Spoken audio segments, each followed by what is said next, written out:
ഔപചാരികമായോ അനൗപചാരികമായോ അങ്ങനൊരു സംഭാഷണം പ്രതിപക്ഷവുമായിട്ട് നടത്തിയിട്ടില്ല. നടത്തിയെന്ന് അദ്ദേഹം പറഞ്ഞത് തെറ്റായ വസ്തുതാവിരുദ്ധമായ കാര്യമാണ്.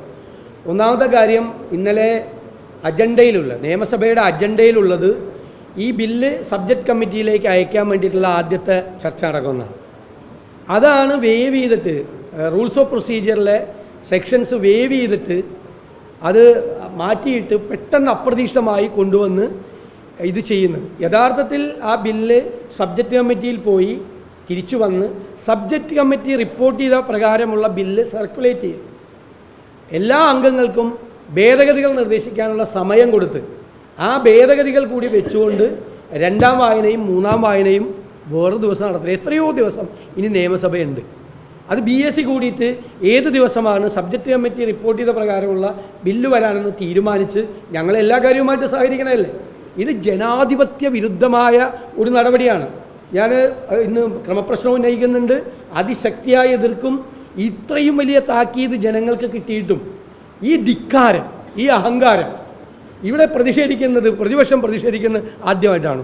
ഈ ബാർ കോഴയിൽ തന്നെ പാർലമെന്റിൽ ബില്ല് പാസ്സാക്കുന്ന മോഡി ശൈലിയാണ്. ഈ ബാർ കോഴയിലൊക്കെ എത്രയോ പ്രാവശ്യം നടുത്തളത്തിലിറങ്ങി പണ്ട് പ്രതിപക്ഷം അവരായിരുന്നപ്പോൾ പ്രതിഷേധിച്ചിട്ടുണ്ട്. ഞങ്ങൾ ഇത്തരം നടപടികൾ ചെയ്തിട്ടുണ്ടോ? അപ്പോൾ പ്രതിപക്ഷത്തെ പരിഹസിക്കുക, ജനാധിപത്യത്തെ കൊല ചെയ്യുക. എന്തിനാ ബില്ലെന്ന് പറയുന്നത്? ഇതുപോലത്തെ ഒരു ഡീലിമിറ്റേഷൻ ബില്ല് വരുമ്പോൾ അത് ചർച്ച ചെയ്യണ്ടേ? ഞങ്ങളത് തിരിച്ചു വരുമ്പോൾ അത് രണ്ടാം വായനയിലും മൂന്നാം വായനയിലും പങ്കെടുക്കുകയും അമെൻമെൻറ്റ് പ്രകടിപ്പിച്ച് നമുക്കുള്ള അതിൻ്റെ അകത്തുള്ള അഭിപ്രായ വ്യത്യാസങ്ങളെല്ലാം പറഞ്ഞ് അങ്ങനെയല്ല ഒരു ബില്ല് പാസ്സാക്കുന്നത്.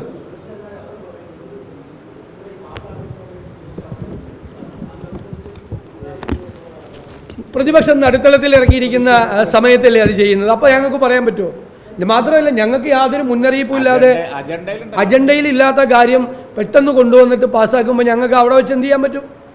ഞങ്ങൾ പ്രതിഷേധിച്ചുകൊണ്ടിരിക്കുന്ന സമയത്തല്ലേ അത് ചെയ്തത്. പ്രതിഷേധമൊന്നും ആദ്യമായിട്ടല്ലല്ലോ. അങ്ങനെ പ്രതിഷേധിക്കുമ്പോൾ ഇവിടെയുള്ള എല്ലാ ബില്ലും കൂടി എടുത്ത് പാസ്സാക്കാൻ പറ്റുമോ? എല്ലാം വേവ് ചെയ്ത് പാസ്സാക്കുന്നത് എപ്പോഴാണ്? ചില അടിയന്തര ഘട്ടങ്ങൾ വരുമ്പോഴാണ്, അടിയന്തരമായ ചില സന്ദർഭങ്ങൾ വരുമ്പോഴാണ് വേവ് ചെയ്തിട്ട് ഇത് പാസ്സാക്കുന്നത്. അങ്ങനെയാണെങ്കിൽ ഇനിയിപ്പോൾ എല്ലാ ബില്ലും ഇത് വേവ് ചെയ്ത് പാസ്സാക്കിയാൽ മതിയല്ലോ. ഒന്നാം വായന വേണ്ട, രണ്ടാം വായന വേണ്ട, മൂന്നാം വായന വേണ്ട. അപ്പോൾ ആ മോഡി ശൈലി കേരളത്തിൽ കൊണ്ടുവരണ്ട. അത് വേണ്ട. അതാണ് ഞങ്ങൾ പറയാൻ പോകുന്നത്. ആർക്ക്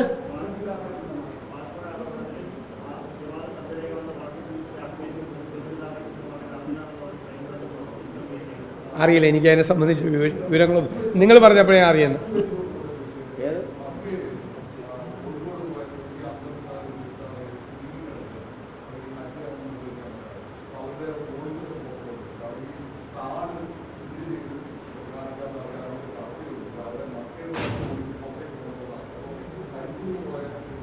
തീർച്ചയായിട്ടും നമ്മൾ MP മാരുമായിട്ട് ബന്ധപ്പെട്ട് കേന്ദ്ര സർക്കാരിനെ സമീപിച്ച് അതിൻ്റെ നടപടികൾ സ്വീകരിക്കും. നമ്മൾ MP